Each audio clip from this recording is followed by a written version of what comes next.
Until I have reached full awakening, I take refuge in the Buddha, the Dharma, and the Supreme Assembly. By means of beneficial actions such as generosity, may I attain enlightenment in order to benefit beings. Until I have reached full awakening, I take refuge in the Buddha, the Dharma, and the Supreme Assembly. By means of beneficial actions such as generosity, may I attain enlightenment in order to benefit beings. Until I have reached full awakening, I take refuge in the Buddha, the Dharma, and the Supreme Assembly. By means of beneficial actions such as generosity, may I attain enlightenment in order to benefit beings. May all beings find happiness and the cause of the happiness. May they be free from suffering and the cause of suffering. May they not be separated from the perfect happiness that is free from suffering. May they abide in great equanimity, free from attachment and aversion to those near and far. May all beings find happiness and the cause of happiness. May they be free from suffering and the cause of suffering. May they not be separated from the perfect happiness that is free from suffering. May they abide in great equanimity, free from attachment and aversion to those near and far. May all beings find happiness and the cause of happiness. May they be free from suffering and the cause of suffering. May they not be separated from the perfect happiness that is free from suffering. May they abide in great equanimity, free from attachment and aversion to those near and far.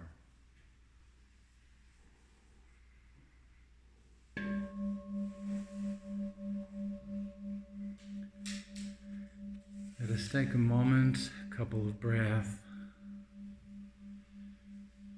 to let whatever we've been doing before we came here fade away.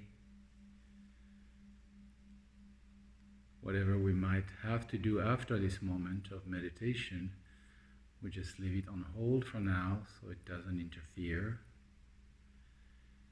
And we just pay attention to what is our body, our breath, the environment, in a very open way, without trying to grasp anything or push away anything. We also maybe appreciate the freedom we have, the space, the leisure,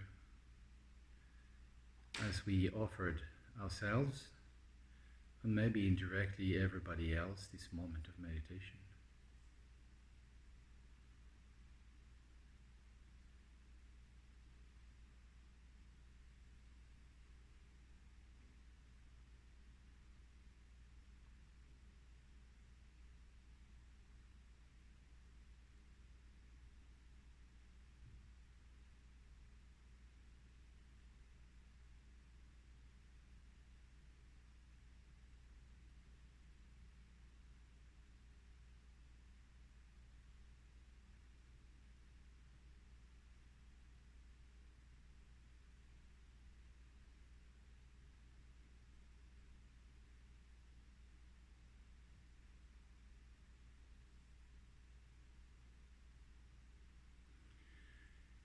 In this free and open space that we have created now, we can notice what is, and the first thing will be to pay attention to our posture and the body. There's a direct relation between the body, the posture, and the state of our mind. So we notice first the contact with the ground, whether we sit directly on the floor, we sit on a chair. We notice the stability we gain through this contact. We may have a sense of gratitude for the earth and our generous support.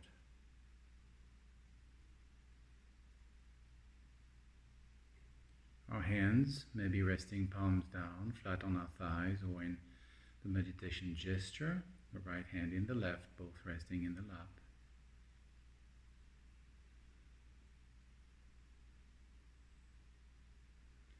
Our back is straight, yet without unnecessary tension.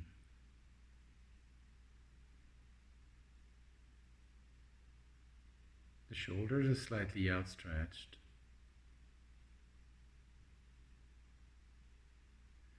And as we breathe in and out, we notice the tension in our abdomen that relaxes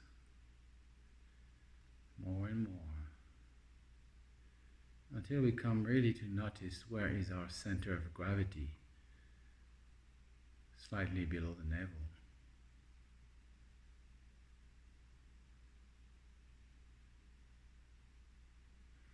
Our chin will be slightly tucked in. The mouth is relaxed. Lips maybe in a half smile.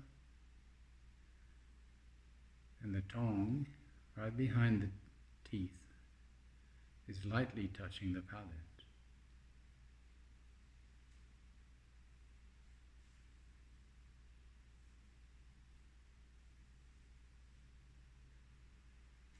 Our gaze is directed straight ahead, slightly downward.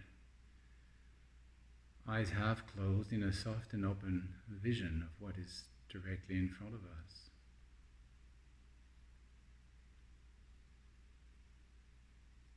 At times, if we find it more comfortable, then we can keep our eyes closed.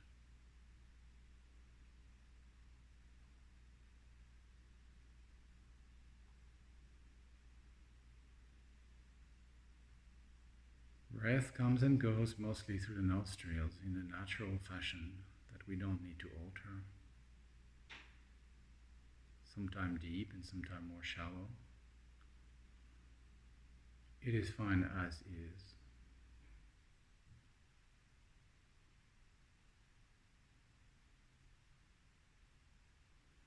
It offers us a reference point towards which we can always come back when we notice that we are drifting, carried away by trains of thoughts. Thoughts and sense perceptions will, of course, be noticed. They arise and then they disappear. Sometimes there is a space between thoughts, or sometimes the thoughts are pushing one another. This doesn't matter. The lack of thoughts, the presence of thoughts, the multiplicity of thoughts, this is not a problem. It's just a natural movement of the mind. We just need to notice them and not intervene, not suppressing, not promoting. Like we are watching a distant show, or the wind, movement of clouds in the sky. We don't feel the urge to control them. And as we do so, we realize that all our agitation, all of our tension came from this desire always to intervene and control. Be in charge, to feel secure by being in charge. And all of this is just a mistaken relation with the production of mind. Now we just notice it, we let it arise and we let it fall as it pleases. And then we can really begin to sense spaciousness, as if our mind would open up from being very claustrophobic to be very open, like a open space, big blue sky. And because there is no more stress and tension related to intervening and controlling, trying to achieve, being anxious about failure, there is a sense of lightness, like when the task is done, or at the end of a day where you've been busy and the work is done. You sit on the back porch and you just relax.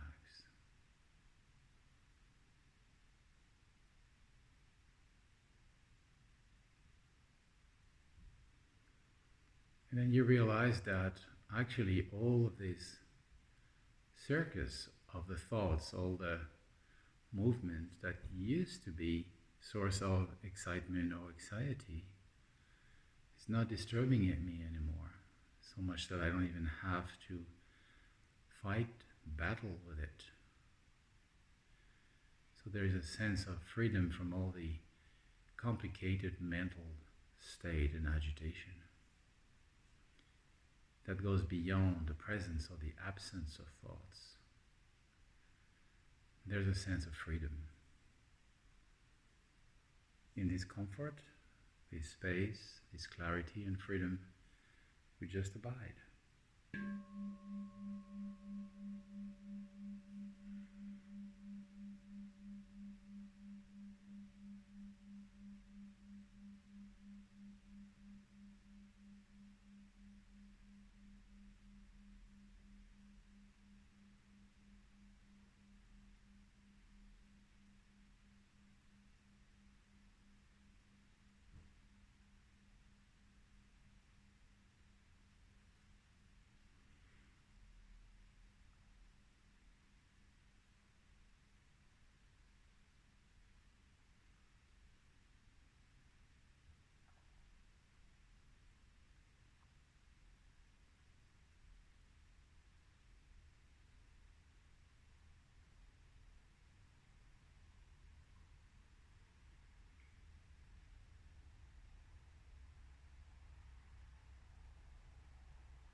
free to move a bit if you need.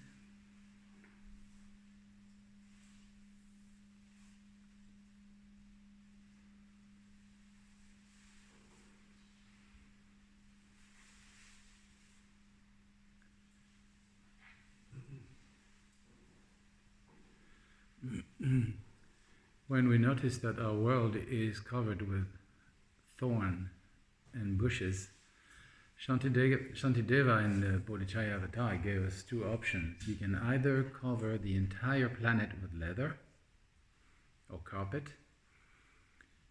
which seems to be an impossible task, or you can simply wear shoes. And so, how do you translate this into your meditation practice? As we are meditating, I'm just going to use this particular angle of meditation. All sorts of thoughts, sense perceptions, memories of the past and project of the future will come up in your mind as you sit and try to be quiet. Even more so when you try hard to be quiet. Because there is, on top of the current flow of preoccupation, there is the extra one, which is achievement, to have a good experience, which just add on top of the already pre-existent condition another reason to be a little bit stressed and anxious, or a sense of shame because we can't make it, we fail, and we are so distracted, and even for 1 second we cannot stay. So all these kind of things are just unnecessary agitation, and we don't really have to pay too much attention. But they are like the thorns that Shantideva talks about. They're hurting, and they prevent us from moving and doing what we intend to do. So what are the shoes? The shoes in this context is to notice and not intervene. So it's the shoes of non-intervention.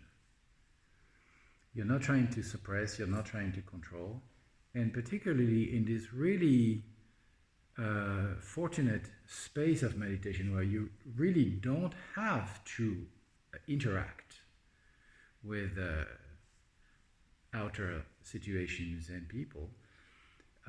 You can really train your mind in non-intervention, not trying to control, and see that there is a tendency deeply ingrained in ourselves of a sort of a control freak that feels that when I control things, I'm in charge, and therefore I can't be hurt.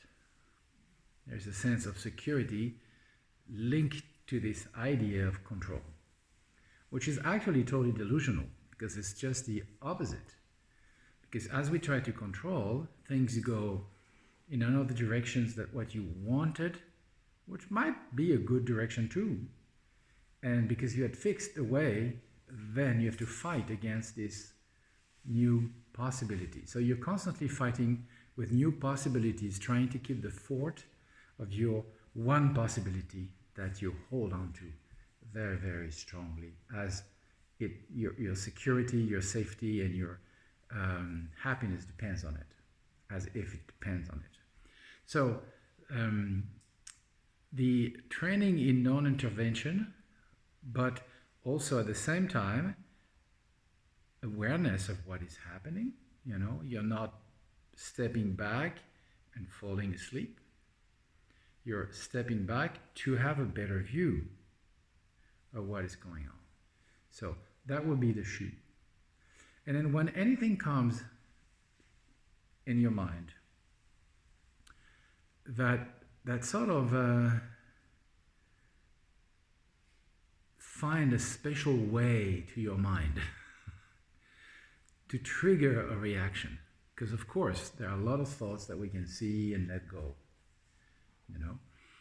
A lot of sense perceptions that we barely notice because, we don't have a horse in the race, so to say. When one of these thoughts or one of these considerations, one of these projects, let's say you're a mother and then you have your child, maybe the child can be in danger, So it really hits home. So the shoe in this case is to find out what is triggered in the first place. What is home in this case? What is the target that is flying bullet hit? You know, it's not the bullet that kills you, it's the hole. Okay? And to have a hole, you must be a target. So what is in you the target? So that will be the introspection where instead of dealing with the outer phenomena and try to control and so on, we really outwardly directed. You just flip your gaze and turn it inwardly and say, what for this particular thing, what is the target? What got hit? And in terms of feeling, in terms of memories, in terms of trauma, maybe habits, past karmic scars, what has been hit? And then you try to look at it and figure out, does it have, beside the mind who remembers it, does it have any defining characteristics? Does it have a sort of a substantial existence somewhere? I mean, is the target made of wood? Or is it just a reflection of the light on the surface of the water? And if we can see that the target cannot be found, then the bullet cannot hurt, for the target has been seen as inexistent. And another way of doing this is turning our gaze inward and says, like, not what is triggered, but who is triggered. Okay? Who is behind the target? Who holds the target? And so that when the bullet goes through the target, this person is personally hurt. Who is this person? And more than who, what is it made of? Does it have a location? Does it have a color? Does it have any defining characteristics beside the fact that it is a mental representation? The mental representation of me and the associated memories and expectations and anxiety, preferences and dislikes. All of this is just a bunch of mind movement that seems to coalesce in some sort of substantial persona that I call me, because it has some, it seems, some advantages. If I know who I am, I'm not lost, it seems. If I know where I am, I'm not lost. If I have a shelter, I'm not lost. If I have food, I'm not lost. If I have contact with pleasant things, I'm not lost. But in the first place, you should ask yourself, who is lost? To be lost, you need somebody. But if you can't find this somebody, well, this somebody might be really lost in the sense that it never existed in the first place, really, beside the sort of the constant maintenance, kind of juggling of mental construction and representation. Sometimes associated with the body, sometimes associated with the feeling, the perceptions, ideas, concept, mental construction of all sorts. But behind this sort of display of light and shadow, there is really nothing. There's really nothing. If I had watched The Wizard of Oz until the end, I would say there is no wizard behind the curtain, but I haven't seen the movie. I always fell asleep halfway through. But that's the idea. So this is really the pair of shoes that helps you walking through the bushes and the thorns of challenging time, but also of peaceful time. Because it's not because the time are particularly challenging that it is more difficult.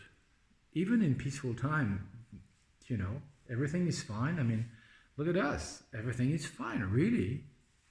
Yeah, you could say it could be better. We could be younger. But it's fine. And then still we have ways of not being satisfied and complain. And, we always see what's missing, these sort of things. So it's not really the outer circumstances that are a source of problem and anxiety in our mind. It's rather the way we relate to them. And in particular, to go really down to the core, the essence of the problem, the central root of the problem is this idea of a lasting entity, me, and all its, subsidiary unfolding requests, likes and dislikes. So whenever something comes at us and triggers us, if it doesn't trigger, that's fine, it arises and it disappears, and then 99% of the thoughts are really like this. They just arise. They're so uninteresting that actually you don't pay attention. That's another problem. So you have to keep mindful, even when the thoughts are not particularly attractive or interesting. Just like notice, coming, going. But at times there's something that pierces through and hit the target. And then you're just like, head over heel. And that's the moment where it's just like, what is the target? Don't try to find what is the bullet, whose gun is that, and who shot me. That's not the point here. What is the target? Who is holding the target? Whoosh, can't find. Okay, no problem. A letting go happened thanks to this recognition. And so in the privileged moment of our meditation, it's a somewhat easier to do that because we have time, space, leisure, and attention. Okay? So that's the gym. That's where we train. So that when you are in more challenging, more disturbing situations outside of the moment of meditation, then you have this the beginning of this inbuilt habit of saying like, what is the target? Who is holding the target? Who? Then you find peace. And in this peace and spaciousness, maybe you can find the proper word, the proper attitude, the proper appropriate action to respond without aggression, because the aggression comes from the feeling of being hurt. And as you work this out, there's no aggression. That's just a sense of like, ooh, looks like there is some pain over there. Can I help?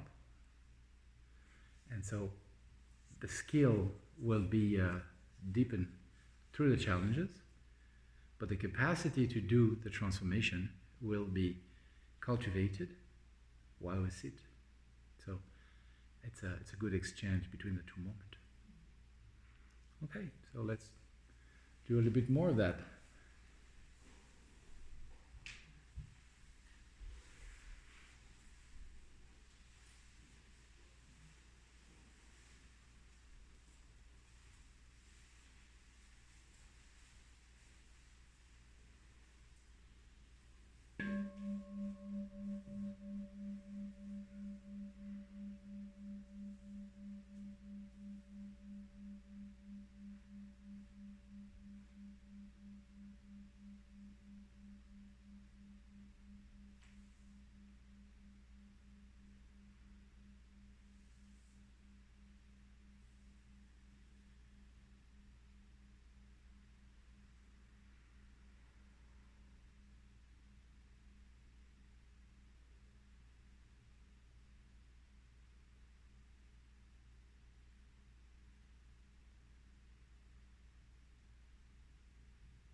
Through this merit, may I attain true omniscience, then having overcome all harmful, destructive forces, may I liberate sentient beings from the ocean of existence and its turbulent waves of birth, old age, sickness, and death.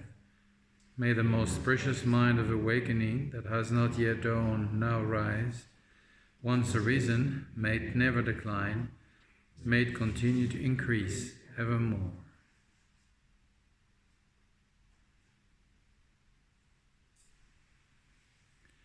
Thank you all very much. Thank you, Swami.